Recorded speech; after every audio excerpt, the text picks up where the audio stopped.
नमस्कार मित्रों, आप सभी का स्वागत है हमारे इस आध्यात्मिक चैनल पर। आज हम आपको सुनाने जा रहे हैं एक अत्यंत पावन और रहस्यमयी कथा, एकादशी व्रत की उत्पत्ति की कथा, जिसमें स्वयं भगवान विष्णु और भगवती एकादशी का दिव्य प्राकट्य हुआ।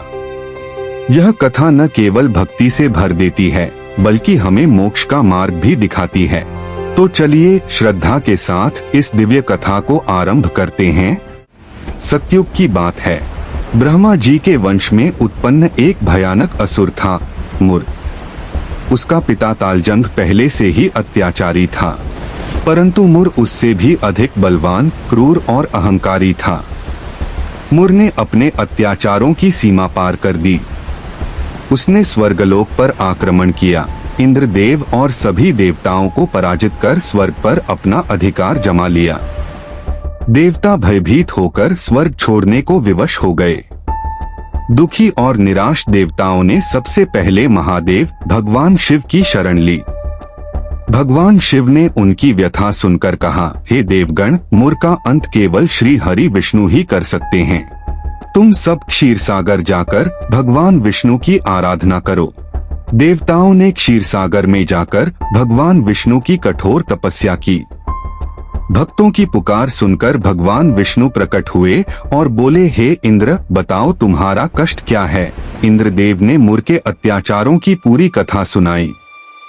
यह सुनकर भगवान विष्णु अत्यंत क्रोधित हुए और बोले, अब इस असुर का अंत निश्चित है।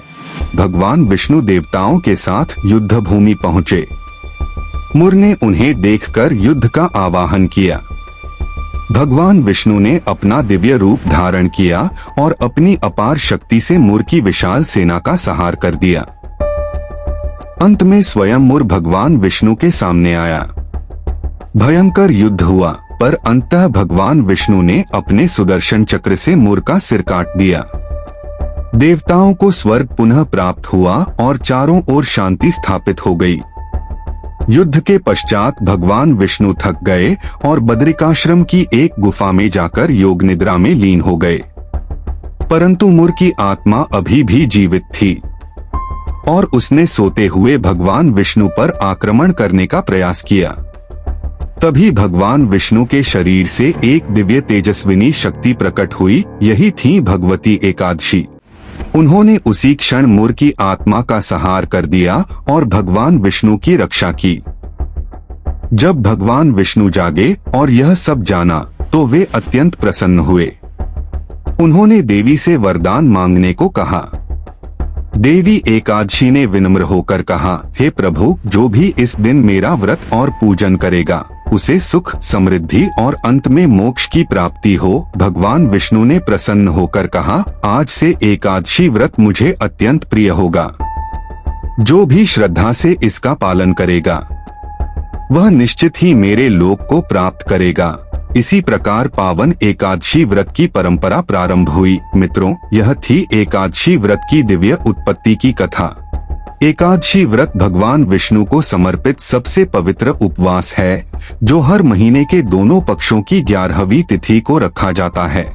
मान्यतानुसार यह व्रत जन्म जन्मांतर के पापों का नाश कर मोक्ष प्रदान करता है, मानसिक शांति देता है और साधक को सुख, समृद्धि व वैकुंठ लोक की प्राप्ति कराता है। एकादशी व्रत का पालन करने से व्यक्ति के पिछले सभी पाप नष्ट हो जाते हैं और उसे परम पवित्रता मिलती है। इस दिन की गई पूजा, उपवास और कीर्तन से भगवान विष्णु अत्यंत प्रसन्न होते हैं। मान्यता है कि जो व्यक्ति विधिपूर्वक एकादशी का व्रत करता है, उसे मृत्यु के पश्चात विष्णु लोक में स्थान प्राप्त होता है।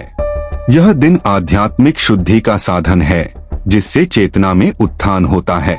सभी 24 एकादशियों के पालन से धन, सुख और सौभाग्य की प्राप्ति होती है।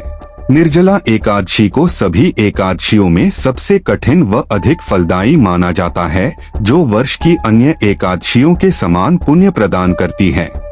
यदि आपको यह कथा अच्छी लगी हो, तो कृपया वीडियो को लाइक करें, अपने मित्रों और परिवारजनों के साथ साझा करें और ऐसे ही भक्तिभाव से भरे वीडियो पाने के लिए हमारे चैनल को सब्सक्राइब करना न भूलें।